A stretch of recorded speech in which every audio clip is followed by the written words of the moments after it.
Well, good evening. I'd like to welcome everybody to our regular board meeting for the month of October. Appreciate all of you being here with us. And at the beginning of our meetings, we like to start with a moment of silence, and we'll invite you to join with us, please, for a moment of silence before we get into the operation.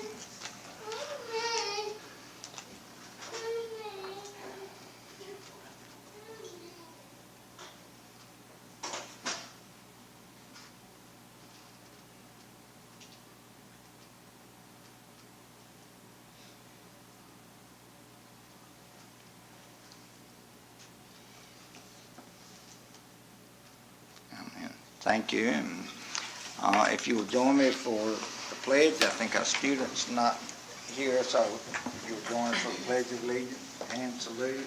Pledge. I pledge allegiance to the flag of the United States of America and to the republic which stands, one nation under God, indivisible, with liberty and justice for all. Thank you.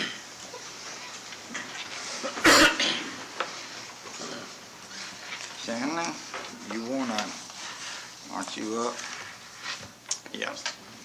Celebrating successes, and we'll let you come up and present about Walhalla Elementary. Okay. See if it's open. I do, Shannon. See if it's open. Put it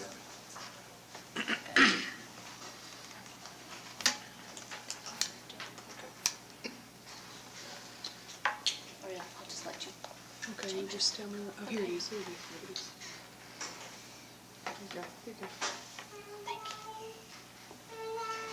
Okay, what's Hi, going I'm on? Shannon Luskin. I'm from Walhalla Elementary School, and I have the privilege of highlighting several special people to me tonight.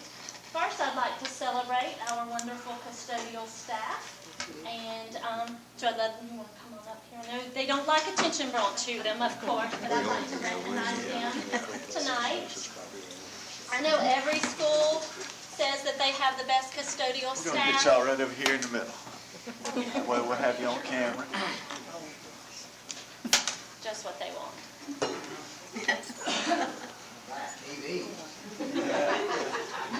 You can go online and see it. This is all I can afford to keep Mr. Lusk in the middle straight. these So are these are the four that keep him straight every day. But I know every school and every principal always say that they have the best custodial staff, but I truly believe with all my heart that I have the very best custodial staff. We have Miss Sue Talley on the end. Sue joined us this year from Tomasi Salem Middle and High School, and she has been a pleasure, a great team player, and I don't know how we ever functioned without her, to be honest with you. She's just been a great addition to our school. Mr. Lusk is our facility specialist. He's been at Walhalla Elementary for a very long time, and he also, like I said, it takes all of these ladies to keep him straight. I can't do it on my own, but he does a wonderful job with our school. Kathy Smith joined us during a busy construction time at the end of last year, and she's still with us, so that tells you that she loves Walhalla Elementary School if she endured all the construction work this past summer.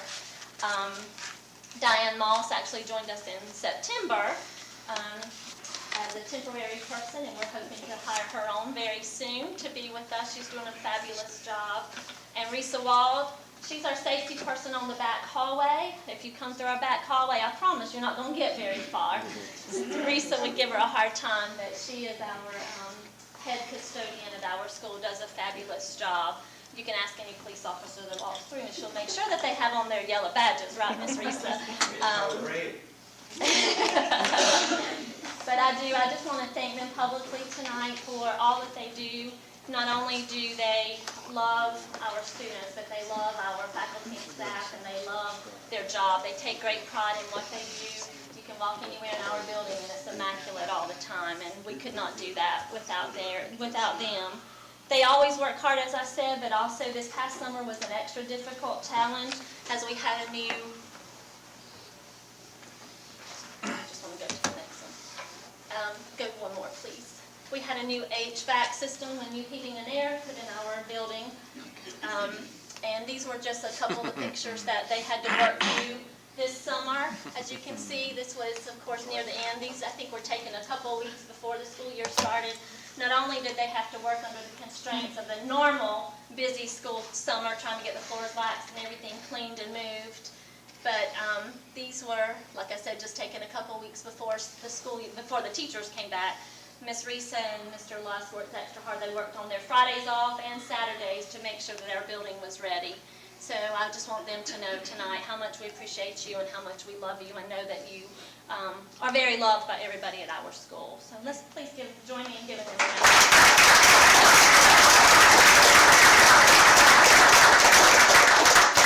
Thank you very much.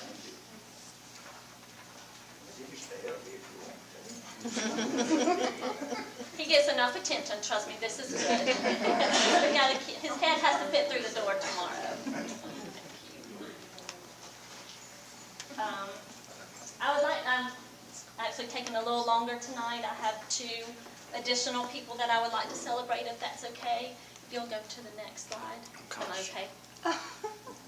Tonight I would like to recognize, and she didn't know, Ms. Garland knew, but Mrs. Bells did not know. Tonight I would like to also recognize Mrs. Bells and Mrs. Garland. If you'll join me up here.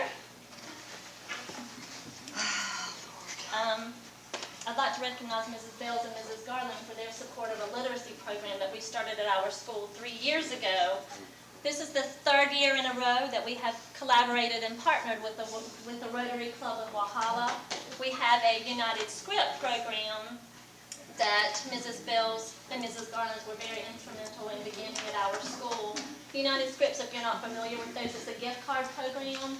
And our teachers, faculty, and staff at our school, we don't open it up for parents because Ms. Garland has enough on her own with just her faculty and staff. But Mrs. Garland manages the United Script program, which you can purchase gift cards, and we earn a percentage back from those at our school. And with the money earned, we use that to provide summer reading books for our students, for every child in our school. And Mrs. Bells and Mrs. Garland, I would like to thank you both for all of your work with that. If you'll go to the next slide, this picture was taken. Before you move on, I would like to make a comment about one of your custodial staff. Sure. Mr. Luss. My husband and I deliver the backpack boxes, and time after time, every month I called to say, he's on the way, he's going to be coming. And that man not one time has even sighed like, oh no, I have to drop what I'm doing and go. I mean, he's always out there to meet Lamar, pick up those backpack boxes with a smile, and we really appreciate it. I told you we have the very best, and that's just another example of that. So thank you, Ms. Mills, for that. But like I said, Mrs. Garland manages the United Script program at our school. So with the United Script program, that is aside from her normal job. She has a very difficult job today working with students at risk with reading and math. And then in addition to, Mrs. Bells always helps us get Rotarians to come and talk to our students about not only how important summer reading is, but also talks to them about the Rotary Club and the responsibilities and what that does for our community as well. So thank you both for that. And at this time, if I can ask the Walhalla United principals to join me up here. Mrs. Bells, if you'll come back and join us. Come with me. The Walhalla area we formed a new name. We're called Walhalla United because of we wanted to join together as one group, and I'm very blessed to work with such awesome principals that we are a great team. We bounce ideas off of each other. But another huge supporter that we all have in common is Mrs. Bells. I'm going to try not to cry. Mrs. Bells has always been a huge supporter of the Walhalla area schools. Anything that we need, we can call and ask her opinion. She drops by to visit, and we're just very proud of you for getting to enjoy retirement. A little birdie told me that she has been in education since 1971. Is that correct? So you guys do the math. It's a very long time. That's when I was born, Miss Bales. Oh, God. But we have a special gift for you to let you know that you're going to be missed and that we love you very, very much. And we have Some goodies in a little Walhalla Razorback bag. the Walhalla United t-shirt too. So we love you very much. I've admired those T-shirts. Thank you. Oh, God. I should have just stayed home tonight.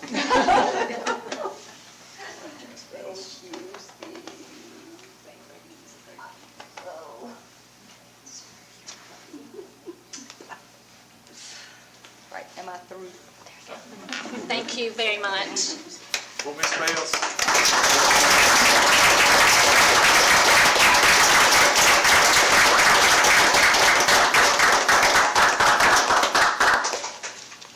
While we're on the topic of celebrating Ms. Bales, we didn't want to let this opportunity pass without just expressing tremendous thank yous for so much. I've learned so much from Ms. Bales since I've been in Oconee County.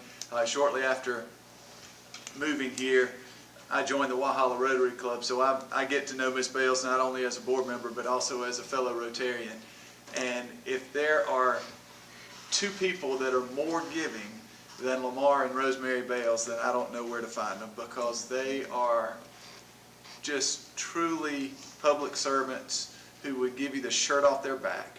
And they show that over and over again. And the school district has just been extremely fortunate to have Ms. Bales both as an employee and then as a school board member helping to guide the school district. She's just been a champion for kids, but she's just a champion for people. She just loves people and she serves people, and we're going to miss having you up here on Monday nights. Well, since Mr. Rucat is not here tonight, he's having some back problems for a few days. I may just call him and tell him I'm going to change my mind. Thank you. Okay.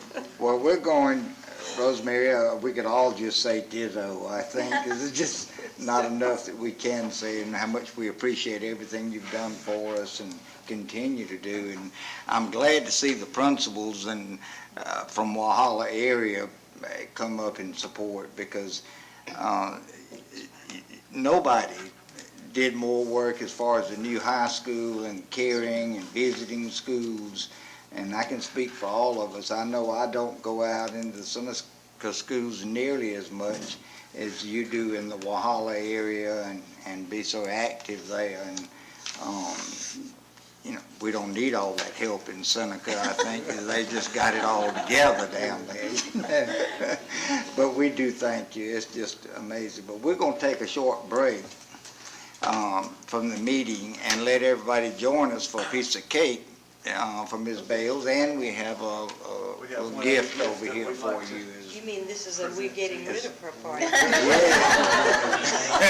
But if you... And if the rest of your board members will agree, we'll be happy to let you take your nameplate home as a remembrance of your time on the board. But that's just a gift from the school district, and we really do thank you, and we're going to miss you. But I think Deb and Shannon are going to cut a cake. We're just going to kind of take a recess for a few minutes, and I think Dick's going to get a quote for the news tomorrow from you, so please feel free to stand up and enjoy a piece of cake for Ms. Bales. Thank y'all, and thank you again, Rosemary, and we'll go back on with our agenda, back in the session. So.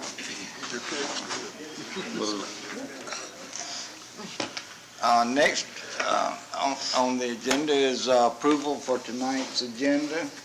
We get a motion to approve the agenda submitted. Mr. Chairman, go ahead. Go. I make a motion that we approve the agenda for the October 17th, 2016 regular board meeting. Second. Motion second, all in favor? Unanimous. Next is public comment. If there's anyone who'd like to come up and address the board. Didn't see anybody that, or did have one? Okay. You guys probably remember me from back in late spring. I'm Tony Adams. At that time, I was up here talking with you about saving the Oakway School property and buildings for the use of the community. And I'm here for a little bit different reason. This time, I want to thank you. There's been a lot of things happen, a lot of progress. Basically, thank the school district and the board for your help and your patience. From what I see happening right now, you're going to be rewarded for it. You're part of the community too, and the community down there is really going to be rewarded for it. With that being said, I want to bring you up to speed or up to date on what's been going on. Now, you guys may be aware of what's been going on down there. If you have, just tell me and I'll fold my book up and go on my way. But if you got any questions, feel free to throw your hand up and interrupt. But a lot of what I'm going to say from here on out is dependent upon the county completing their due diligence and taking ownership of the property, and nobody sees any problem with that right now. But the first thing we did down there was we reached out to the Westminster Rec Department. I know the Fair Oak Youth Center down at Fair Play had worked with the Westminster Rec Department in the past, and scheduling and things like that. We reached out, and back, I think it was in late July, early August, Mayor Ramey, we've been talking with him a couple of times. He attended a meeting in Fair Play, and basically what they did is they declined the use of the facility simply because, most things boil down to the dollar. And everybody knows that recreation is a losing thing. All of the cities and our towns in the county, they lose money on the recreation department. But anyway, and Westminster being in the situation they were in, they really couldn't afford increased participation in the rec department. They'd be increasing their losses. And they basically declined, which may end up being a good thing. We're going to try to make it a good thing anyway. But the meeting that Mayor Ramey attended was in Fair Play at the old cafeteria at school down there. And Derek Burnett, he was the president of the Fair Oak Youth Center at that time, he was down there. So we got to talking and kind of found out, I should have known this, but they were already chartered as a nonprofit 501c. And they had already been coordinating with the area rec departments and such as that. So we started discussing the possibility of using the Oakway facility. I know the Fair Oak Youth Center has used the gym over there some in the past. So let's just expand, I think. But you're probably aware at one time the Fair Oak Youth Center had a full slate of recreation for the youth down there. Now all they've got is soccer. And so we got to talk and said, let's, partner and use the Oakway gym. And by them having a 501c, that probably saved us no telling how many months right there, because if we'd had a separate organization at Oakway, we'd have to apply for that and get it, and it takes time. So that really helped us out in their experience in the recreation area. And also the fields. If you hadn't seen those fields down there, you'll be amazed. They've done, with the resources they've had, they've done an outstanding job with the baseball and soccer fields down there. The Oakway gym will give us a good place to have basketball. And so that has worked, it appears to be working out real well. Now, to facilitate this, the Fair Oak Youth Center elected new officers on October the 2nd. I was elected president of that association, or center, excuse me. And the other three officers have already been involved in the Fair Oak Youth Center. Derek Burnett, who was the president, agreed to stay on as treasurer. The vice president and secretary has been with them, so that's good. They can keep continuous operation going and keep me between the ditches as I get into something new, hopefully. That's probably their biggest job there. But anyway, our next meeting is October 24th, a week and a day, and we're working on a slate of a board of directors, a 5-member board of directors. We've got 4 volunteers to be nominated right now, and we'll have a 5th one by next Monday. And the primary thing to happen after that is we'll have to establish a committee to sit down with Mr. Mulder from the county and start working on the lease or management agreement or whatever they decide to call it that will allow the Fair Oak Youth Center to utilize the buildings. Whatever we do, and I know the county attorney is already aware of this, we'll have to make sure that we don't fall in violation of our nonprofit status. So There shouldn't be any problems there. We're getting good cooperation from the county council. There, late spring, they sort of dropped the ball and nothing much happened. But after the election, let me know if I'm going too strong, or too long, excuse me. But anyway, we realized after the election wasn't much happening. So we got involved again, and we're getting good support from Etta Kamick. She's the head of the Real Estate and Facilities Committee. She's a big supporter. Julian Davis, councilman incumbent, has been real supportive. Okay. And also Glenn Hart, he's been attending their meetings. So, things are going good along that line. But we will establish a committee to sit down and negotiate with the county on the agreement on it. Looks like what the county's going to want us to do is basically manage the property. And we'll lease it to us or whatever, and then we'll sublease it. They didn't want a whole lot of small checks coming in. They'd want one big check going back to them at some point in time. So, and they have agreed, this is another thing we'll have to negotiate, they have agreed to subsidize us for a reasonable period of time till we get up and going on our feet. And right now, Terry Swain's over there as we speak signing up 5 to 15-year-olds for basketball. And she'll be doing that through Thursday. I'm going to go by and see how things are going on the way home.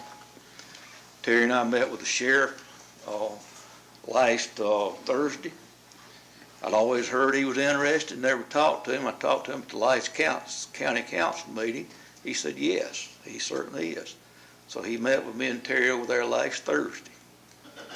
And he is definitely interested in using the reception area. That's a good sized area over there. And he said he may even use it for a bigger presence than he thought he would. May even have some deputies working out there. And he's also talking about conducting I heard he was talking about conducting some training over there in the next couple of months. Okay. But the interest is rising in the community as become aware of what's going on. There's more interest, and I think, like I said when I started, that everyone involved is going to be rewarded in the end for the patients. So, with that, I'll close. Okay. Thank you, Mr. Adams. Thank you. Anyone? Oh, okay. Mr. Chairman, Superintendent, members of the board, and staff, first of all, I need to acknowledge Mrs. Rosemary Bales in the In the time that I've attended the meetings, it's been easy to observe her dedication, her thoughtfulness, and so I just want to say, merci beaucoup. I want to address the board and the administration tonight about the possibility that the board may cut mental health counselor positions, while at the same time considering the expenditure of perhaps more than $150,000 for school resource officers. I think the role of the mental health counselor within our schools is at least as important as school resource officers, and we should not trade one for the other. All of this, of course, is in a reaction to the Townville shooting, but I have no intimate knowledge of what took place down there and why it happened. I have my own opinion on things, and I think probably all of you do too. Some of you may be privileged to have additional information due to your positions, and I think that's good. But I think until we learn more about it, we have to be cautious about our approach to what we do for it. Last week it was talked about the high cost of startup for the school resource officers, projected to be as high as $85,000 each for an officer's pay and benefits, equipment, and a car. I think the board should look at compensating solely for the salary and benefits of the officer and let the sheriff's department purchase and maintain the equipment and the car. After all, if the car's going to have their name on it, if you're going to buy a car, it ought to be a school district car I don't think you're in a position to gift it to the Oconee County Sheriff's Office, especially since they probably get a better deal for the kind of car they'd want to buy than you could through your purchasing programs. So, as I say, why should the district buy police equipment and a vehicle that will effectively be the property of the sheriff's office? By paying only the salary and benefits, you'd lower the cost of 2 resource officers, perhaps by enough to hire a third, or it would reduce the strain on the budget so that the reduction in the number of mental health counselors would not be necessary. Losing mental health counselors might mean that a student intervention that could prevent needing a student resource officer's involvement could be prevented. So I hope the board will consider this approach in their discussion on the SROs tonight and their later discussion on the number of mental health counselors. Thank you. Thank you.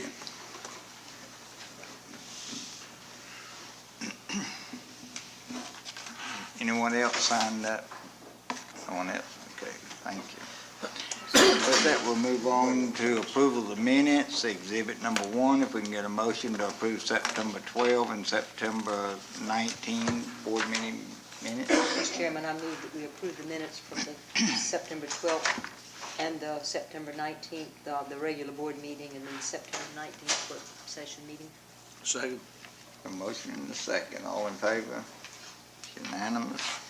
Next is exhibit 2, scheduling presentation. Dr. Thorson, I'll let you Sure, and I'll introduce that. just introduce this topic. It's been a couple of years ago, the high school principals began talking about possibly changing the high school schedule in our county. Back, I don't know how many years ago, it was, maybe 15, 20 years ago, when South Carolina went to the 24-unit requirement to graduate. Most school districts at that time were on a 6-period day where every high school student would take 6 classes. Those classes would be about an hour long and they would last all year. But if you do the math on that, 6 classes times 4 years of high school is 24. So if a student didn't pass one class, they weren't going to graduate without, summer school or some other intervention. So at that time, most school districts in the state went to block scheduling, and they mostly went one of 2 ways, either an A-B schedule, which is what Oconee County chose to do, or a block schedule. They're 90 minutes. You take 90-minute class. In our case, we take 4 on A day, 4 on B day for the entire year, for a total of 8 classes. Semester block is 4 in the first semester that meet every day.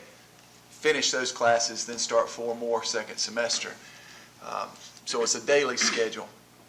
Some schools stayed on a traditional daily schedule, and they just adapted from 6 classes, they moved to 7 classes. Those students would have an opportunity for 28 over the course of their high school career. We offer 32 for just grades 9 through 12. There's certainly pros and cons to each schedule. I can say as a parent watching my boys in high school, juggling 8 classes or 7 classes is difficult at one time. However, there are some advantages to the AB schedule as well. So our principals have talked, again, more than a year. They've had committees at their schools. They've studied what other districts do, been to other places to talk to principals on both schedules, and it's their recommendation that we change. And the reason this has to happen now is because as soon as we get back from Christmas, we're already starting to plan for next year. The high school course guide needs to be ready before we leave for the break, so that in January and February they can distribute that to students, and students can select their classes for next fall. So we are in, this is the time that decision needs to be made. I know since this has been on the agenda this week, some of you have heard from some parents that have some questions, and Mr. Roberts and Mr. Garrett are here tonight to answer any questions and just share with you their thoughts.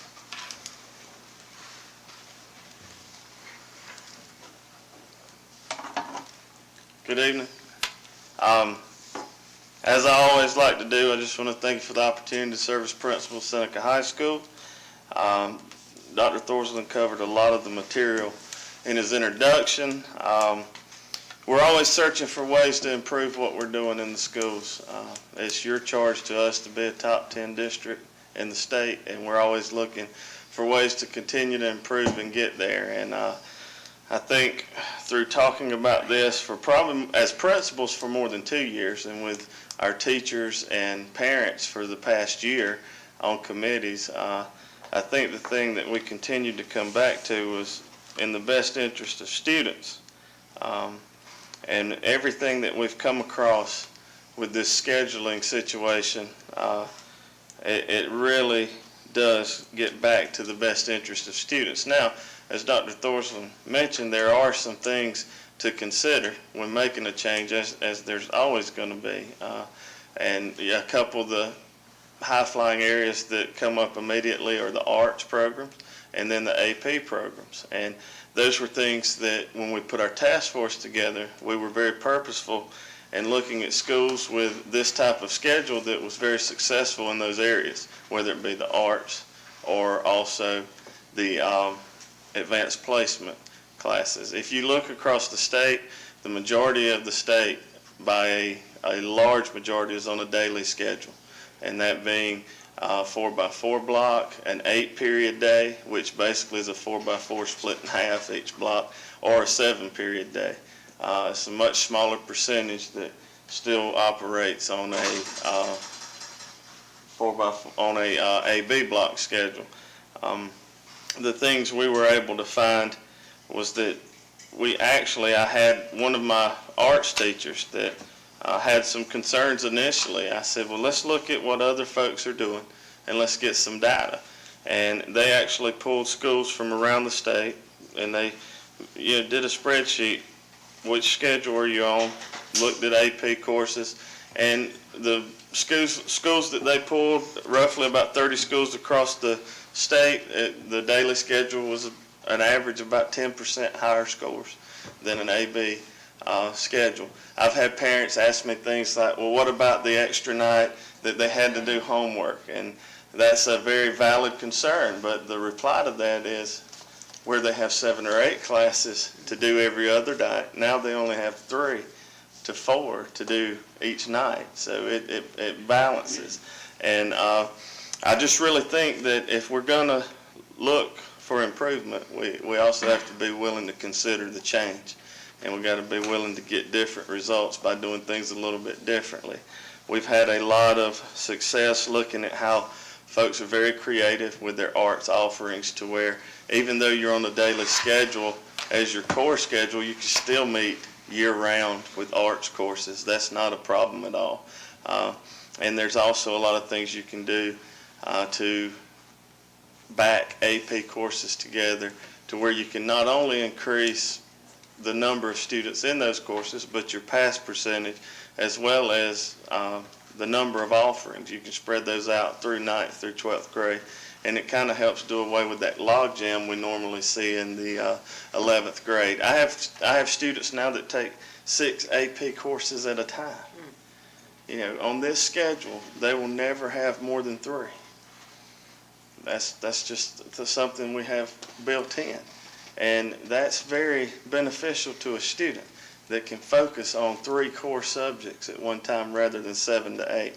And it's also a very huge benefit to the teachers that are delivering the instruction. It minimizes preps. It allows them to focus very directly on the courses that they have at that time. Those of you that are familiar with preps in a high school level, if you've got the worst schedule in the building, you've got 3 preps. That's pretty good. So many teachers teaching our end of course courses that have multiple sections will only have 1 prep in this current schedule, and that really is powerful for them to be able to focus on that 1 prep that they're teaching that so reflects our school district and our schools in state reporting. So, Mr. Roberts, if I could just jump in, I have had the opportunity to teach on the AB schedule and the block schedule. I moved to Columbia and taught at Brooklyn Casey High School for a year, and they were on semester block. And just because of the schedule, it was the easiest teaching schedule I ever had, because it was 60 to 70 students at a time. It was the same students coming to my class every day. And it simplifies the thought process of school. I know what to expect the next day when I get there. I'm not wondering whether it's A day or B day. So from a teacher perspective, my experience was that it was easier as a math teacher. So I can back up what Mr. Roberts was saying there. Right, and Mr. Garrett and I have both been lucky enough to be administrators working in the daily schedule as well, and we've seen the benefit of that schedule in comparison to what we do on the AB.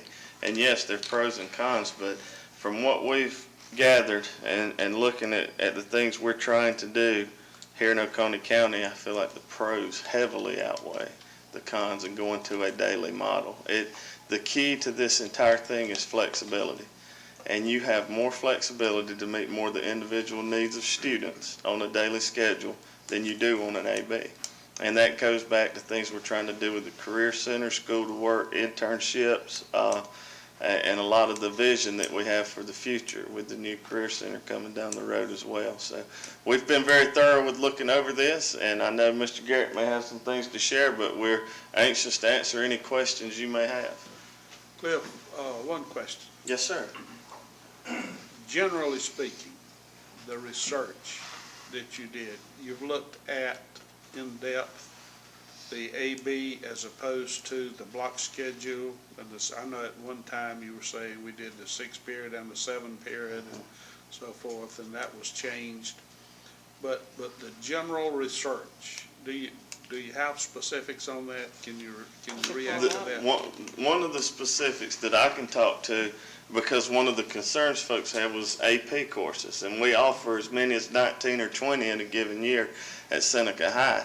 And a lot of our students take a large number of those courses at the same time.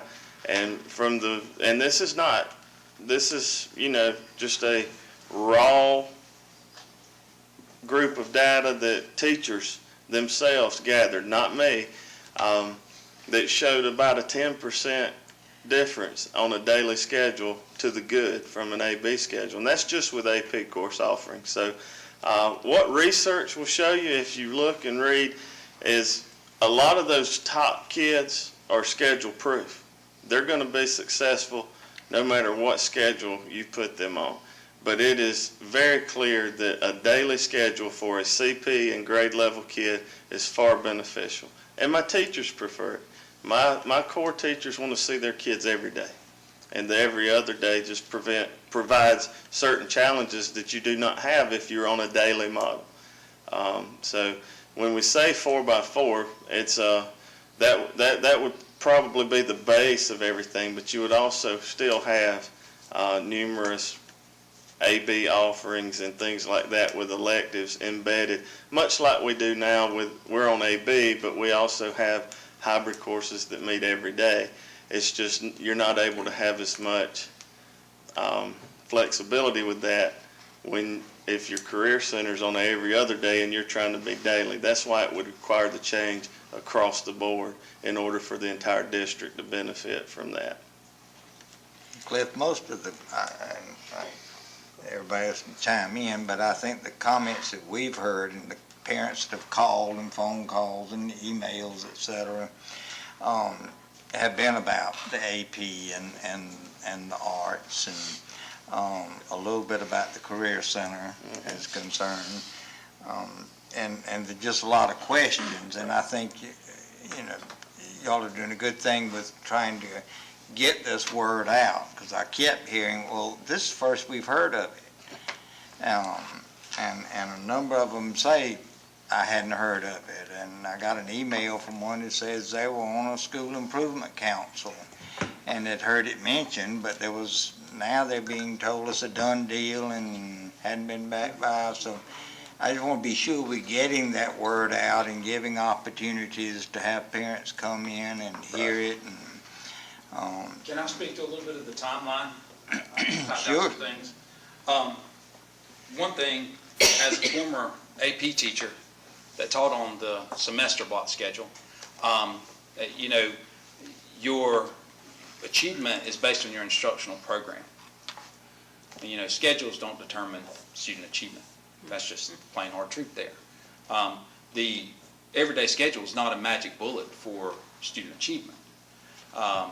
As a teacher on the 4x4, I was consistently higher than the national average when it came to my student achievement on AP Calculus exam.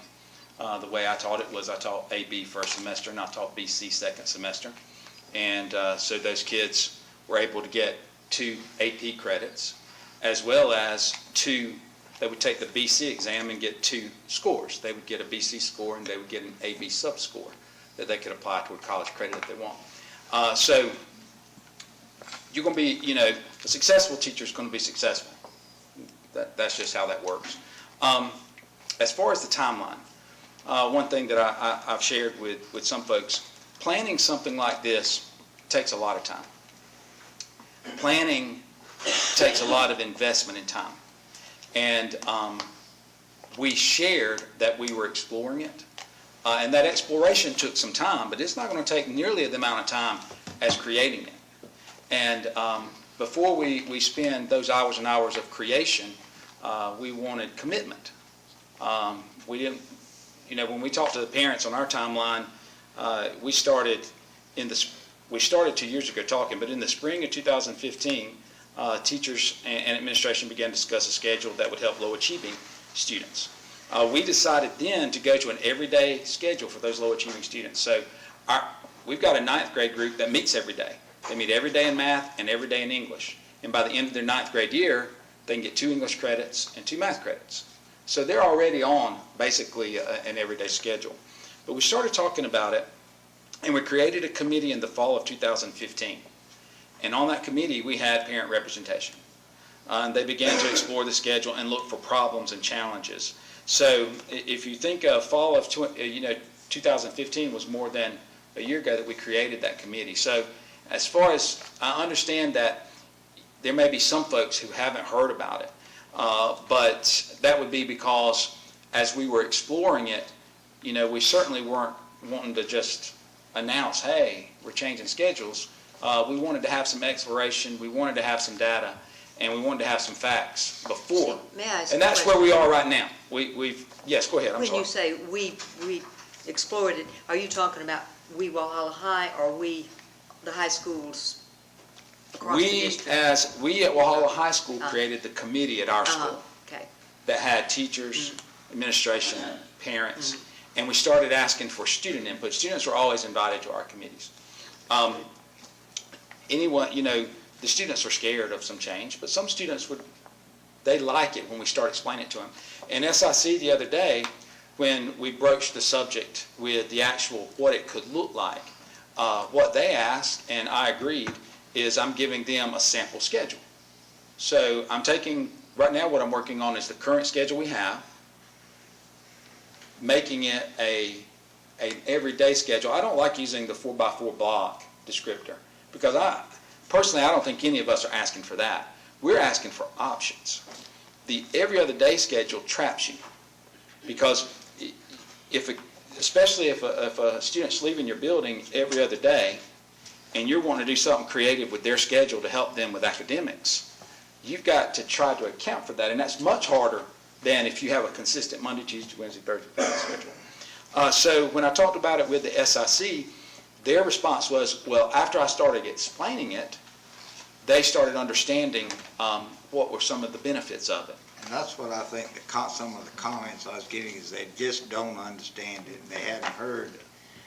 Right. So we're come up with questions and they just. We're in the middle right now. What we're going to give our folks is we're going to give our students, and I'm going to pick. We've already started working on that part, but a specific student. This is what your schedule will look like on an everyday schedule. And in general, a mock schedule on here, and I'm talking about the average kid. Right now things have changed. The jobs are not all going to four-year university. Sometimes it's very poor advice to give a kid.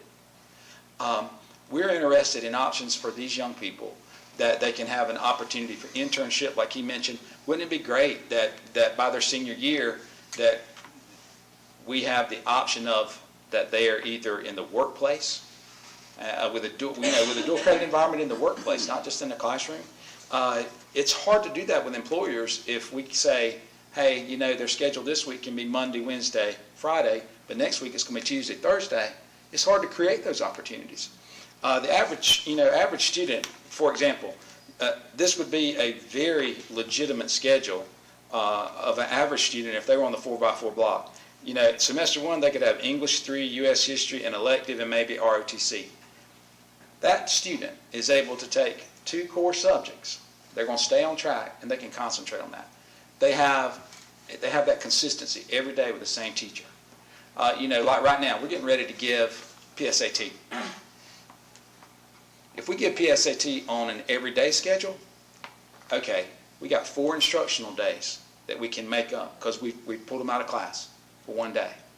On the every other day schedule, some days, if you pull, let's say you have to give the PSAT or the ACT or all these other tests we give, if you have to give it on a Thursday, let's say, then that instructional time for that child in that class is they had the class on Tuesday, they will not have that class again until Monday of the next week.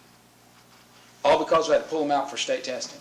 And at the high school level, we have to pull them out for PSAT, ACT, work keys. EOC, AP. So, ASVAB. acuplacer. Not to mention field trips. Same situation with a field trip. Or weather days. So we have to change the entire AV schedule if we have a weather day. Yeah, That goes away. That's Evie and Sherry. That kind of thing goes away. And in second semester, that same child may have pre-calculus, chemistry, an elective, weightlifting. They could take a foreign language. And, I speak to foreign language because sometimes that's a concern for folks. And I'm certainly not criticizing our foreign language program in any way. We have some folks who are gifted in foreign language. The same we have folks who are gifted in math. Kids that are gifted in math take a lot more math classes than the average kid.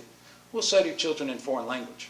Well, we have to be prepared for, the schedule of the gap. Where's the gap in their learning or where's their retention that we're worried about? And our teachers have to be prepared to remediate that. So, a lot of that just boils down to instruction and how you schedule that. Our committee identified a placement, advanced placement as a concern, special education as a concern, performing arts, career center. Career center has been answered. In special education, we're going to have to look at some more inclusive practices, which I'm a great proponent for anyway, especially doing that correctly. The more time the student with special needs is in classes with their non-special need peers is better, in my opinion, as long as we can meet their needs. We'll have to look at more inclusive practices. We'll have to look at making sure if they're in a pull-out resource that we're pairing that with where, if they're in it for a semester, we're pairing it with their schedule where they struggle the most. So make sure we're smart with that. With our arts, it's like Mr. Roberts said, if you're on the everyday schedule, you can always fit in. If you pair classes, you can always still fit in an alternating schedule into the everyday schedule. You just got to pick them to pair. And then you're only affecting that small group if you pair the classes correctly. In my opinion, as far as it goes, change is hard. The easiest thing for Mr. Roberts and myself and Kurt would not be here tonight. We wouldn't be saying, hey, let's change the high school schedule. We all have an interest in helping kids have opportunity. That's our job. We want to have opportunity. We can give more opportunity on the everyday schedule. Will we have some challenges? The answer is yes. Do we have a way to alleviate those concerns? We do. We have a way to address AP. We have a way to address special needs. But we would like more opportunities for, like I said, that average kid coming through school. I think we can create a lot of opportunities for them. That's my 2 cents. What impact would this have on our career center, Steve? I'm sure they were a part of it. We met, yes. We've met with the Career Center on several occasions back when Mike was the director and now Chad's the director. And I think Chad has come up with a really solid plan with some exploratory classes first semester. I really like that idea. Did you like that idea? With the underclassmen going out there first semester in the morning time, and they're going to take 2 exploratory. So first 9 weeks, they take, say, an exploratory in welding, then they take an exploratory in graphic art, or, I'm just giving that as examples. And that way, they get a little bit of flavor without spending an entire year. The way we do it right now, they would spend an entire year in one class. We could give them some flavor as underclassmen so that they could say, you know what, I thought I liked welding, but I don't. I want to go into this field. I think that exploratory opportunity is great. And if I could piggyback on that too, one of the things Mr. Lusk really wants to see expanded in our district are the work-based experiences. And you can imagine a high school senior that we want to put in a work-based experience, and we go to an employer and we say, well, they're free after 12 o'clock on A days. So this week they're going to come to your business on Monday, Wednesday, Friday, but next week they're going to be at your business on Tuesday, Thursday. I mean, but the way we can do it now, they can take their academic classes first semester, and second semester we can say, you can have them after lunch every day. And that's just more consistency. It's going to help us place students in meaningful work-based experiences, and Mr. Lusk is very excited about that possibility. Good. Well, you mentioned that one of the concerns is the fine arts programs, and in high school, of course, it's going to be your chorus, your band, your visual arts. How does that impact a student's schedule with his other core subjects?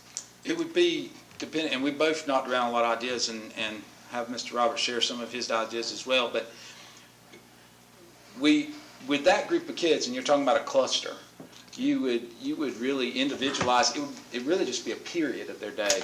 You know, the rest of their day, they'd fall back on an everyday schedule, but you'd have to pair the class if you wanted it to be an alternating for the whole year long. For example, you could pair a band class with another elective class. So it's easy. It would be easy for us to move someone. If I'm a band student and I also need PE, let's say that, then I could take band, I could go into the PE class, and I could get my unit, even though maybe I have some peers who are meeting every day in PE. Does that make sense? No. It's, okay, just because you're going on a daily model in your core classes of math, English, science, social studies, you can still have many different variations of your related arts that could be every other day still. You can embed classes and back them to where every other day you're going to take a chorus, and then the following day you would take PE, and then they would go year long and get the credit that way, where their cores are still meeting every day for half a year. Okay, that's one of the areas, and that's probably true for each of the five of us. That's one of the areas from which I've gotten the most contacts, and I'm not talking about 50,000 people calling or emailing me. Right. But that's something that you might work on clarifying. And that boils down, a lot of that's going to go back to trust between the administrator and the teacher to work out the program, because I would understand if their position is, all they're thinking about is, oh my goodness, you're putting me on a 4x4 block. That's not what we're doing. We're trying to plan with them on, but now, you know, there's some kids that are in band, like I said, if they're gifted musicians, they're going to want to be in band every day. And they're going to want to do it every day, first semester, and every day, second semester. But they're also going to want to be able to get the courses they need to graduate They're and move on. No, they absolutely be able to do that. And that's the beauty of the block schedule. It allows you to choose to double up in things, whether it's band, chorus, math, or science. And I'll use a specific example for Seneca High. You're all very aware of our successful choral program. So I sat down with Diane and I said, look, let's look at what your schedule will look like. And, you know, right now on an A-B schedule, that's probably a utopia for her. That's probably a perfect schedule for a choral program. And she understands that. And I said, how can we still have a program that performs at the level yours does right now, maybe not utopia for you, but benefit our school and our district as a whole? And she said, I need my 2 competition choirs to meet year long. So we took her 2 competition choirs, we backed them together, she moved madrigals to an early bird, and she's happy as she can be. But we were able to sit down, put it on paper for her to see how it was going to go, and once we were able to go through some of that and realize it's not a straight 4x4, we get caught a lot of times putting things in a box. Well, again, we're wanting flexibility. What we're wanting to do, we talk all the time about the best things for students is to have individualized instruction or meet individual needs. What this schedule allows us to do is more of that rather than less of that. And the AB really ties our hands significantly when we're trying to make student needs the priority. And I have two other questions, I'll just mention them both, and Okay. these are ones that have just come to my mind, because way back long years ago, when we were moving from the traditional schedule to the AB schedule, we dealt with these things. You have a student moving into the district, into one of the three high schools, who has been on just a traditional schedule or on an AB schedule. How are you going to plug? I realize you don't have tons of those. It's very difficult right now. Right now is when it's really hard. difficult to plug one in who comes in and they've been on an everyday schedule into the alternating schedule. But if, let's say they came in October, then what we would have to look at is where they were being the most successful, where they were, and we'd have to put them for the rest of the first semester for their success. Then the new semester starts, they start over anyway.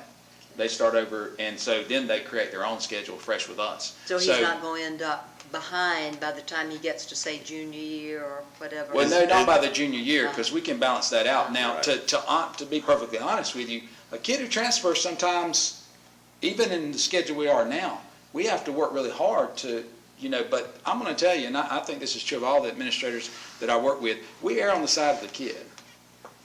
Because at the end of the day, if this kid needs a credit and they've been at this other school, we're the guys who can decide, you know what, we're going to work this credit out, here's how we're going to do it, and we're going to put it in the schedule.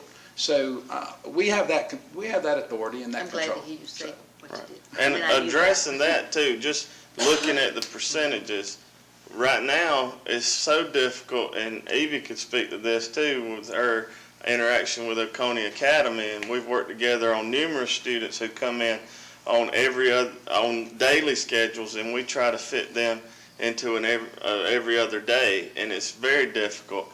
But understand also by the percentages, just the sheer percentages of what most other people are doing, the majority of the students that move in are going to have been on a daily schedule.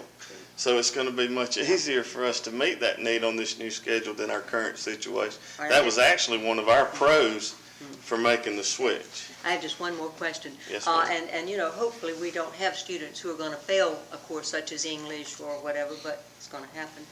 Let's say ninth grade little Steve Garrett comes in and he fails first semester English. Probably happened. With this situation, you fail ninth grade English now, you repeat it the following year. If you fail ninth grade English in the new daily schedule, you repeat it starting in January. Okay. So you do not lose an entire year. It actually helps because when you build the schedule, you build in a section in second semester to take on any failures that happen in the first semester. So that's another one of the beauties of having the daily schedule is the kids don't use an entire year. You're able to remediate them much more quickly and get them credits that they need to work towards graduation. And, as an aside, it also helps with chemistry. Yeah. And when I say chemistry, I'm not talking about the subject. Sometimes I'm having to counsel kids, because we're human beings, students, teachers. There's some students and teachers that just don't jihad. And we have to counsel the kid, look, just hang in there, hang in there, hang in there. We have to counsel the teacher, hang in there, work together, work together. At this point, we tell the teacher and tell the kid, guys, if you can make it to Christmas or right thereabouts, we're going to get a credit, we're going to have a successful student, we're going to have a happy teacher, and then we're going to get a new schedule. I mean, that's just being real. I'm sorry. But anyway, that's being real. We run into that. But it's not about, and I'm not, last thing, once again, we're not talking about silver bullets, because if we had silver bullets, we'd be rich, and we'd be selling that stuff around the country. All we're looking for is options. And research says your instructional program determines your academic achievement, not your schedule. Anybody else have a question?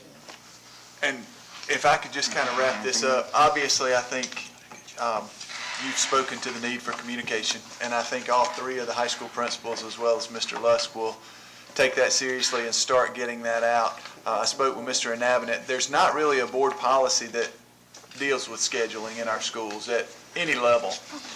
So I don't know that there's any kind of vote that's necessary. Of course, you're the board. You can choose to do that if you want.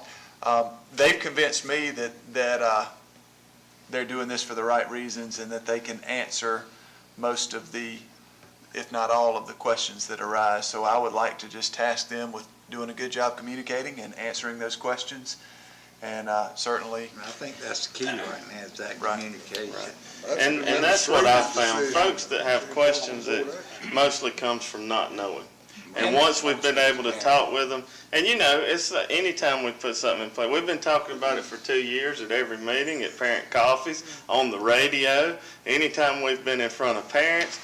But until you start to make that change, that's when you start hearing from folks. So we'll be glad to talk with anyone that has any Have concerns you put a lot about of this information change. on the website? We're getting ready to. I Yeah. told our SIC, because they asked me, I said, well, it'd been a little premature on our part Yeah. to all of a sudden publish a sample schedule, and the school board hadn't even heard from us in our discussion. And I said, so once that discussion's heard, it's when we can start publishing, when we can start. And you know, the biggest thing is just, if a parent comes in and says, you know, I'm worried about my kid with AP, then you sit down and say, well, here's how it's going to work. And for the most part, it's going to work well.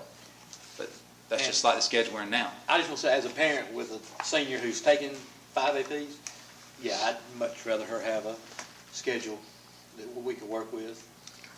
Okay, from my viewpoint, one suggestion I would make would be just to be real sure, or as sure as you can be, that all of your faculty members are aware that of the kinds of things you told us, because I don't think I'm alone in having heard from a few teachers that are thinking, nobody told me about this. I have had a call or two And that's, you know. with the same that- concern, so. Well, on our agree end, with I Rosemary. know on our end at Walhalla High School, they have heard for sure.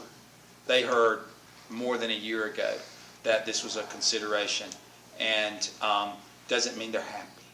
Because some aren't, because it's just the unknown. It's different. It's just the unknown. You know, and the kicker is to help let people understand, you haven't done anything wrong. The AB schedule's not wrong. It's not, you know, it's not wrong. It's just, we're looking for additional opportunity. And, you know, that's it. Thank you. Well, thank you. I agree with Appreciate y'all. Dr. Thorson. I don't, there's not a policy, I don't, that's an administrative decision. That's what you guys do. I don't see that it needs board action. I think, the suggestions that's been made are good, and I know y'all follow up with them. I Well, don't- those- It doesn't necessarily need board action, but I want to say I appreciate you coming and explaining Oh, yeah. to us. Absolutely. And I feel like that it would be necessary that, as Rosemary said, that the faculty be, that they be told these things for sure, to make sure they understand it. And unfortunately, sometimes I'm told things and then I'll later say, I didn't know about that. Oh, yeah. You know, maybe they just need to be told again. I do that all the time, don't I, Mr. Henry? He does, quite regularly. They're on the bus, too. Well, thank you, and we appreciate that presentation, y'all. because we do get the calls. Oh, and absolutely. We can at least talk a little more intelligently about it. Yeah. Than Once we can have be- some. We hate to say, I don't know what you're talking about. Right. You know. And once now that we're to the point where we all feel like this is the way we need to go, we can provide you with the information as we're sharing it as to what sample We'd schedules will appreciate look that. like, what sample bell schedules, class schedules, et cetera. All right? Appreciate that. Thank Thank you for what you're doing. Thank you. All right. Dr. Thornton, you got, next item is you too? Yes, sir. And just a continuation of the discussion that we had last week, which essentially boils down to the question of whether we hire 2 new resource officers. That would give us 1 resource officer for each high school attendance areas, elementary schools. So what we're proposing is that we would have 1 school resource officer for the Seneca area elementary schools, 1 for the West Oak area elementary schools, one for the Walhalla area elementary schools, whereas currently we have Officer Mulwee, who is spreading his time between 10 schools, which means a half a day per elementary school per week. And we, even prior to the event in Townville, we had discussed with the sheriff the possibility of getting additional help for Officer Mulwee. So while certainly the shooting in Townville spurred the conversation on, it was not the original impetus for this discussion. We did, because of the value of the mill, end up in the budget process this year with a projection of $400,000 that we were going to put back in the fund balance. So we do have the fiscal resources to make this decision if we so choose. And I guess we're talking about, and I think we talked about possibly the first of the year, but how soon could it take place?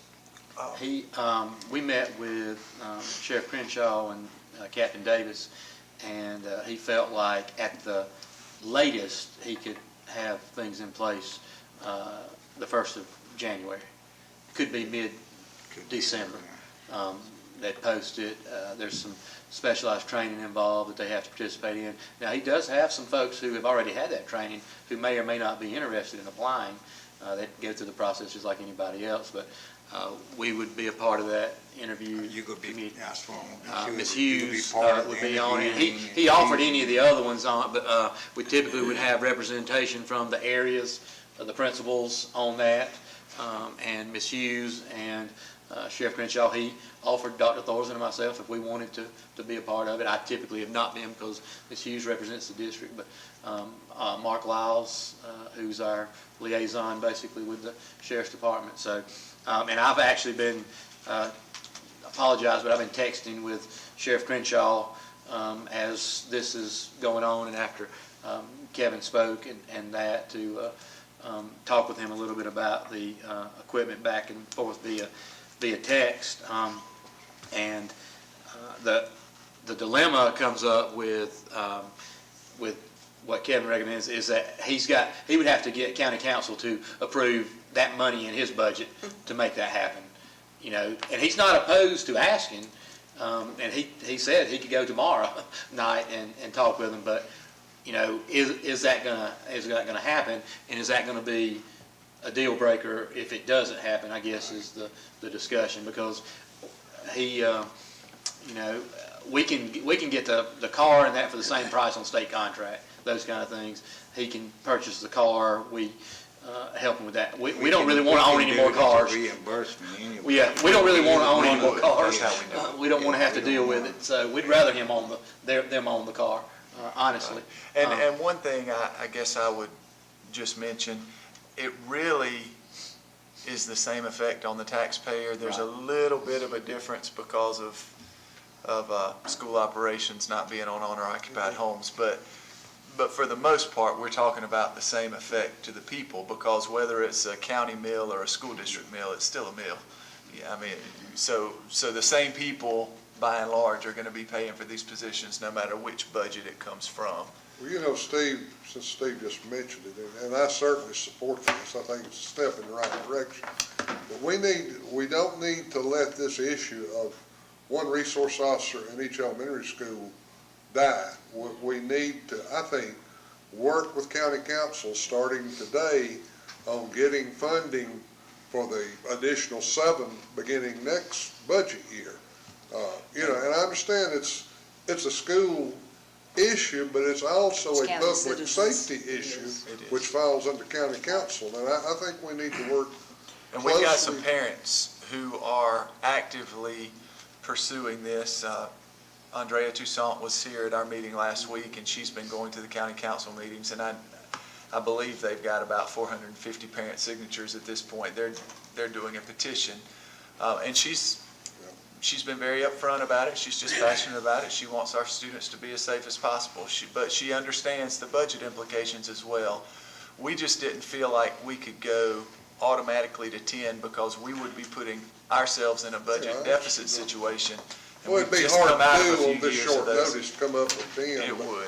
You know, if you look at it, those 10, after that first, initial year, I mean, that's really less than 1 mil of taxes. Now, that's a small price to pay for the security. I know we, like you said, we can't make our schools safe, but we can make them safer. Yeah, we can't make them completely safe. Well, But we, In talking about the total of 3 resource officers for elementary schools, I'm not as familiar with the role of such an officer in elementary schools as in secondary.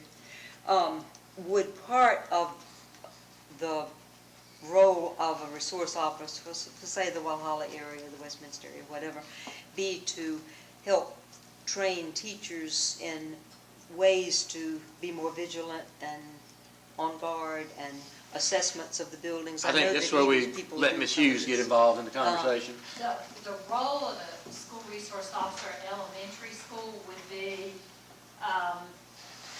multi-dimensional in the things they could do. They could do safety assessments. They could do active shooter training. They would mentor students.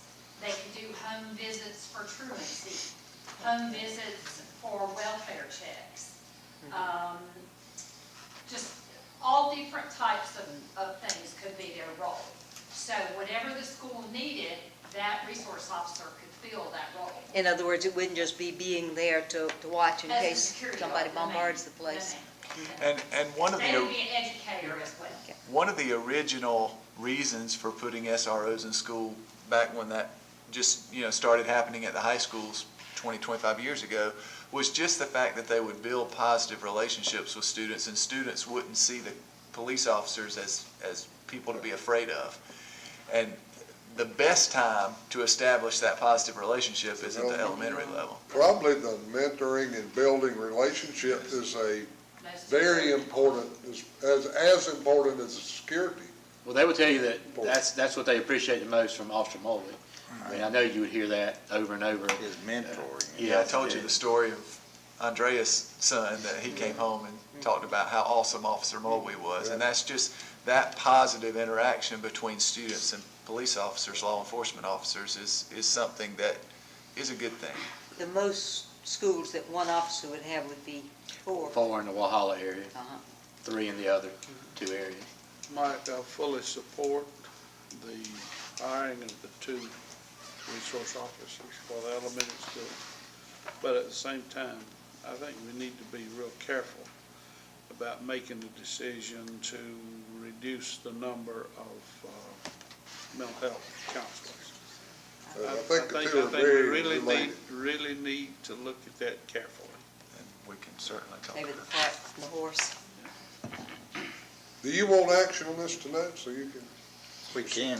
If we're going to yes, sir, we would get like them in that. place by January, we would need You're action. comfortable and. I am. Mr. Chairman, I move that we go ahead with funding for 2 more resource officers for placement in elementary schools, for 1 Second. per attendance area. Second. Have a motion and a second. Is there any other discussion, questions? This is the discussion, I guess, what I agree with Mr. Herring, that the mental health and the violence and so forth is such a combined issue that we need to look carefully. Won't be we, it'll be all. But the motion is to hire 2 more resource officers as soon as we can work it on. I just have, I guess for my own clarification, do you want me to speak with Sheriff Crenshaw about him potentially talking with county council to help with the vehicle stuff, or do you want to do it? We approve it, and then if I can have that conversation and we can make that We'll work, it's like approve Dr. it Thorson and said. then I mean, you it's have that one part of the other. conversation, yeah. It's not contingent on Okay, that. but he's open to that, so I will Right. speak with him tomorrow. We wouldn't turn him down. Yeah, we No. wouldn't turn it down, but it wouldn't be a deal Text him, breaker either. okay, that's what I wanted to clarify, thank you. All right, have a motion and a second. Any other discussion? All in favor? It's unanimous. You can take it from me. All right. Moving on to action items, Exhibit 3, board meeting dates for 2017. Mr. Hamby addressed that. We did. It basically matches up with what we had this year. Remember, the law changed, so we have to do it for a calendar year instead of a school year. So we were trying to get out front on that. And again, there are a few months, the summer, and then the end of the year where we have the one meeting. But it's pretty much the basic same schedule. Same schedule. Yes, sir. And we can change it if we have to, if something comes up. So, Mr. Chairman, I move the board meeting dates for 2017 be approved. Second. motion and second. Any other questions, discussions? All in favor then, it's unanimous. Approval of the School Board Association's voting delegates for the delegate assembly that's coming up. We have three of us that are planning to attend. You, Mr. Lee, you could not attend. No, I cannot. You could not attend, Mr. McCormick.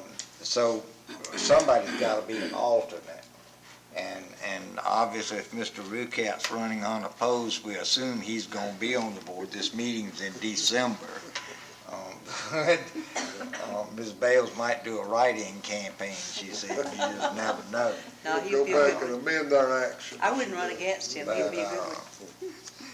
But what I would propose we do is sign up Mr. Herring and myself and Mr. Rucat, and then put us each down as an alternate. And if anything happens, you are going. Yes. Anything happens, then we can cover. One person can do it and just be the alternate for the other three votes. But we just need to list who those are. Then if somebody can't come, when you go in, they check you off. If you're not listed, you can't go in. So, you got it? You got it. Okay. You need a motion? We need a motion to approve that. Mr. Chairman, I move that we approve yourself, Mr. Herring, and Mr. Rucat, contingent on his election, to be delegates/alternates as needed. Second. Have a motion, we have a second. Any other discussion? All in favor? It'll be unanimous. And then the 17-18 school calendar? Yes, 17-18 school calendar.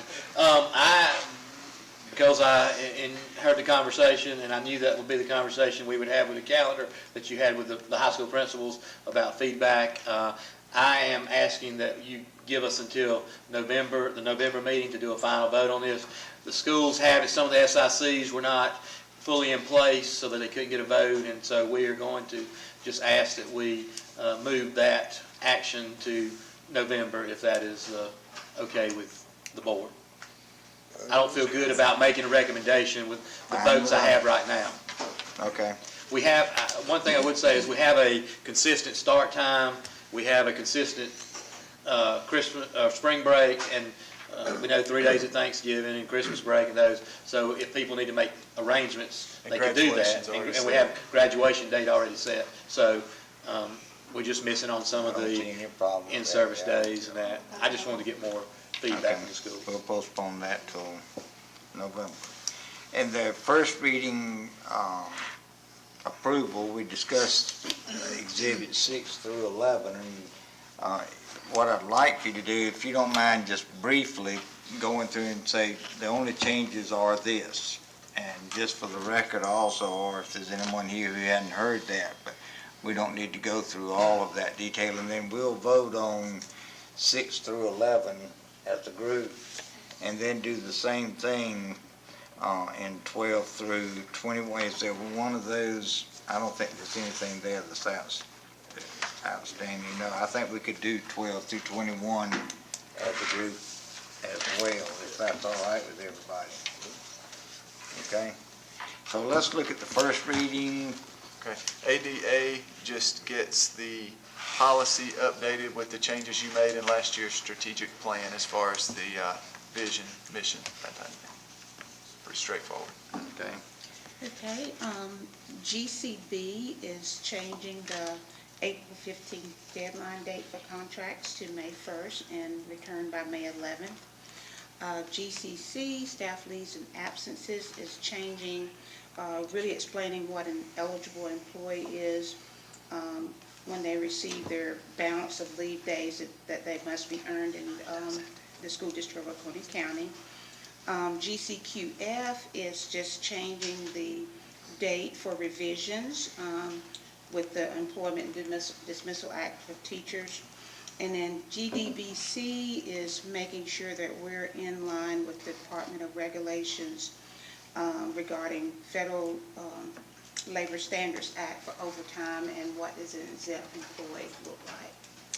And IHAM-E is a new form that is in support of the policy that you've already approved that is a result of CPR legislation at high school. And parents have a right to opt out. Yes, and that's what that form allows for, well. yes.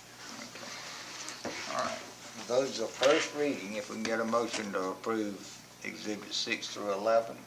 Mr. Chairman, I move that policies noted in Exhibit 6 through 11 be approved on first reading. Second motion. A motion and a second. Any other discussion, questions?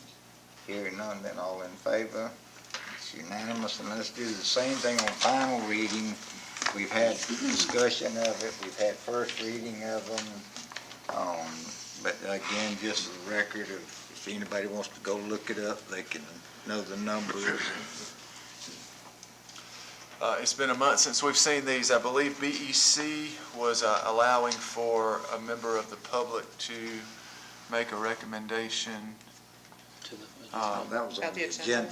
That's the agenda. That's the agenda one. I'm sorry, I got those reversed.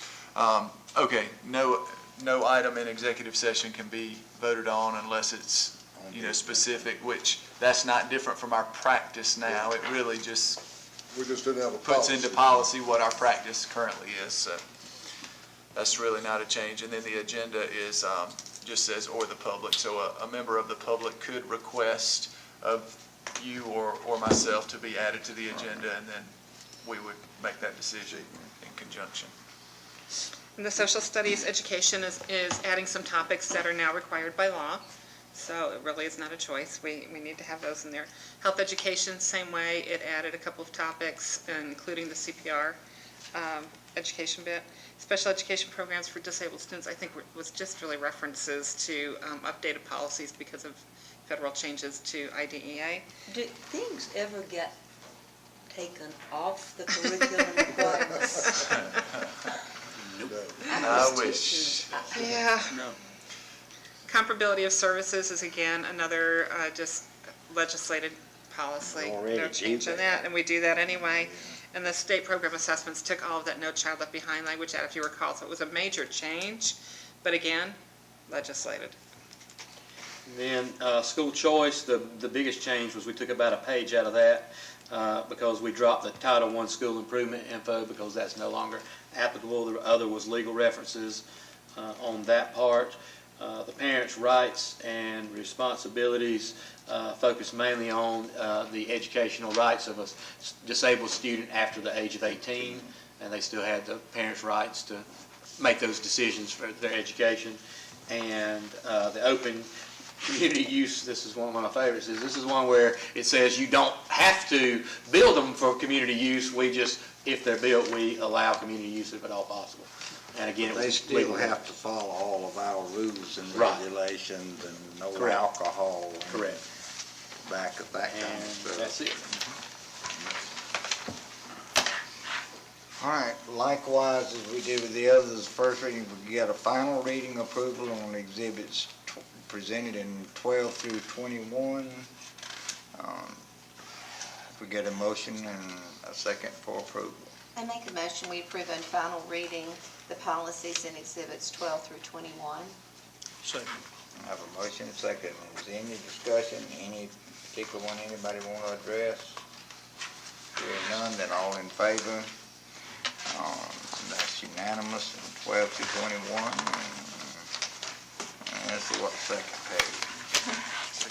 Executive session. We need a motion to go into executive session for personnel items, employment recommendation changes, And an employee matter, this is the application of policy GCQA/GCQB, professional staff reduction in force as that relates to the mental health counselors. Mr. Chairman, I move we go into executive session for the purpose of discussing personnel items, employment recommendations, changes, and an employee matter relating to policy GCQA/GCQB, professional staff, reduction in force. Second. I have a motion and a second. Discussion. Hearing none, all in favor, it's unanimous. Thank y'all for being with us.